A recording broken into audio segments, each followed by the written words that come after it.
Hi everybody, my name is Danielle Goulden. I'm a former nuclear biological chemical defense specialist in the United States Marine Corps. That job title is now called CBRN for those who want to know. I trained at Parris Island, South Carolina for my boot camp, my recruit training, and then at Fort Leonard Wood, Missouri for my NBC defense training. And I was stationed at MAG 49 in Willow Grove, Pennsylvania, where I assisted in running the gas chambers for fellow Marines of all ranks. Forgive me, I'm reading from some notes here. So within the gas chamber, we used a substance called CS, which is essentially the same thing as tear gas. So why am I making this video? I'm making this video for the protesters who are being attacked with tear gas all around the United States because I have a very unique and specific training as to how to advise how to handle it. Also, having worked in the gas chamber, I've experienced its effects, the effects of tear gas and CS firsthand and many, many times. And while it is indeed very uncomfortable, it is not lethal. So I'm going to give you some pointers to have some confidence in handling it because just like I taught my fellow Marines, when you don't panic, you have control over the situation. So point by point, here's what to do. Number one, first and foremost, and the most important thing that you can do not touch your face. Do not touch your skin. It is a basic human reaction to react to this substance, which burns. It is extremely irritating by going like this. Here is what CS is made of. Excuse me, tear gas. Here's what tear gas is made of. It is not actually a gas. It is a very, very fine powder substance. So when it's in and around your face and your body, when you touch your face, when you touch your skin, you are essentially grinding these powder particles into your tear ducts, into your mucous membranes, into your skin, causing little microabrasions. It will make the sensation, which is already unpleasant, last much longer. So first and foremost, do not touch your face, do not touch your skin. Number two, get to a well-ventilated area. You need fresh air to dispel this powder. It will blow off of you with fresh air and fresh wind. So oxygen is the thing that helps. You need to get to an open area, flap your arms up and down. I know it looks a little bit ridiculous, but you're trying to dispel and blow this powder substance off of you. Try to open your eyes, again, because the oxygen is the thing that will help this dissipate. I know it might seem and sound impossible. It's not. Just for a moment at a time even, you will greatly reduce the amount of time that you're suffering.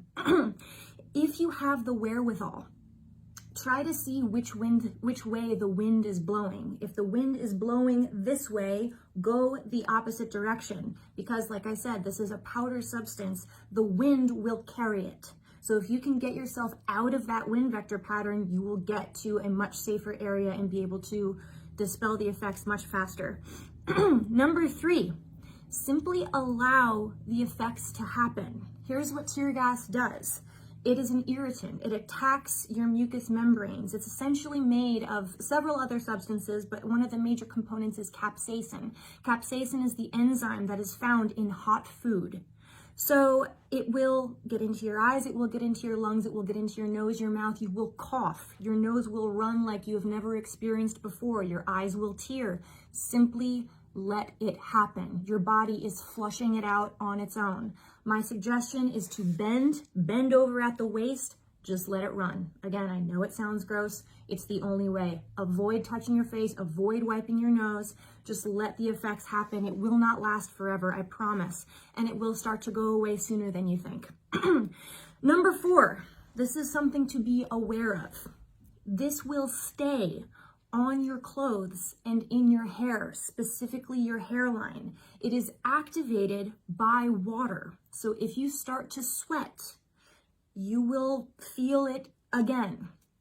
So not in full effect, but it will start to burn. Do not wipe your sweat away with your hands. If you have a clean cloth, I would suggest after the effects have started to dissipate, after you feel a little bit better, try to wrap a clean cloth around your head to try to avoid sweat from going into your eyes. If you have a dry, clean cloth, you can dab only if absolutely necessary. There are some suggestions going around that a solution of baking soda and water will help. only if it's a lot. This being a crystalline substance, it will travel with the water and basically just spread the area of pain, unless you have buckets full of water, a hose. Then after you let the substance dry from the air, then you can wash it off very, very carefully with lots and lots and lots of water.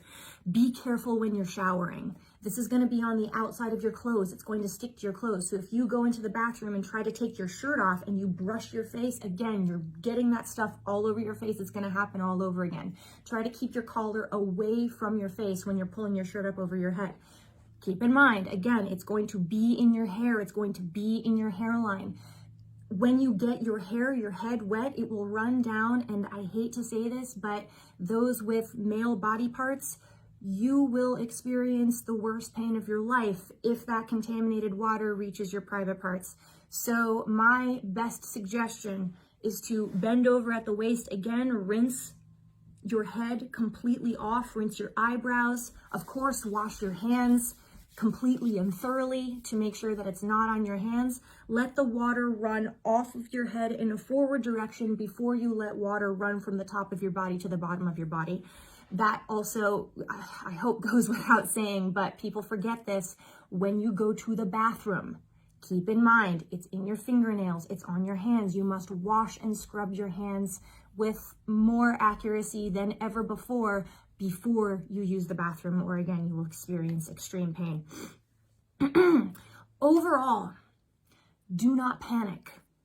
The reason why I taught why the Marine Corps teaches confidence in a gas chamber scenario is because when you panic, you lose control. I'm teaching you and I'm telling you this right now because when you have the wherewithal of exactly what to do and you have that calm about you, you will get out of the situation in a much more effective way.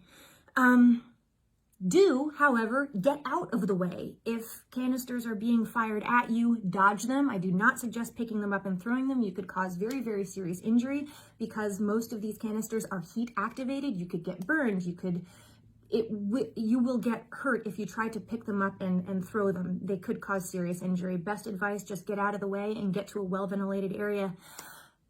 I really hope this helps. Look, Black Lives Matter.